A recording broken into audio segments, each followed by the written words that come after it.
Formation of an equation and its solution for class 8, exercise 19, question number 12, page 19.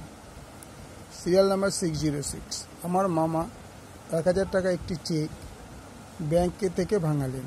তিনি কয়েকটি 5 টাকার note ও কয়েকটি 10 টাকার নোট পেলেন।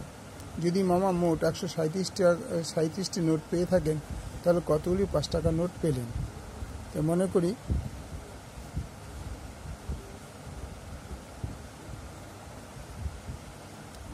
5 টাকার নোট সংখ্যা ইকুয়াল টু xt। তাহলে মোট নোট সংখ্যা কত ছিল? মোট নেট সংখ্যা ইকুয়াল টু 137।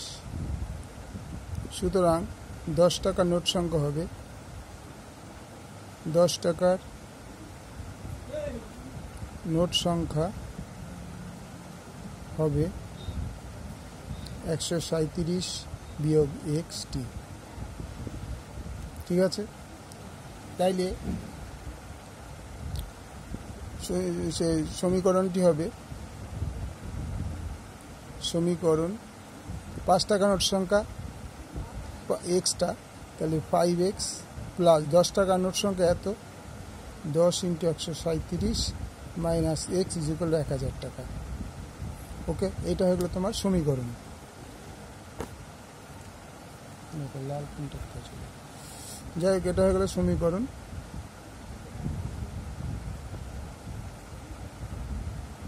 সমীকরণ যাকে ইংরেজিতে বলা ইকুয়েশন। ঠিক আছে, সমীকরণ বা ইকুয়েশন একই জিনিস। এটা বাদ দিয়ে দাও, মানে সমীকরণ বা ইকুয়েশন। এটা তোমার লিখতে হবে কথা বোঝানোর জন্য। এবার এটাকে সলিউশন মানে সলভ করব। সলিউশন মানে সমাধান। এটা তোমাদের লেখার দরকার নেই, আমি তোমাদের বোঝার জন্য এটা দিয়েছি। সমাধান করব এবার।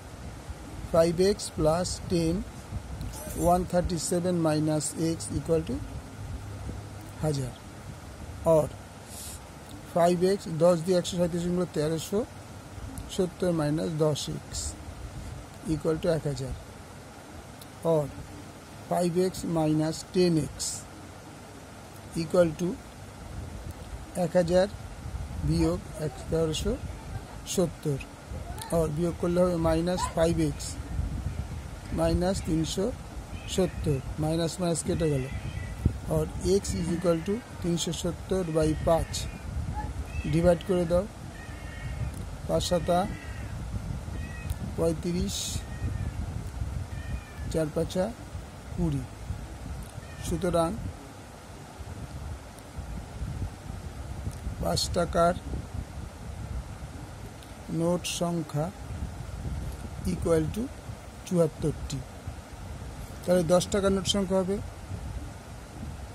10 টাকার নোট সংখ্যা ইকুয়াল টু 137 থেকে 74 বাদ দাও, তাহলে 3 63টি। তাহলে 5 টাকার নোট সংখ্যা হয়ে গেল 74টি আর 10 টাকার নোট সংখ্যা হয়ে গেল 73টি।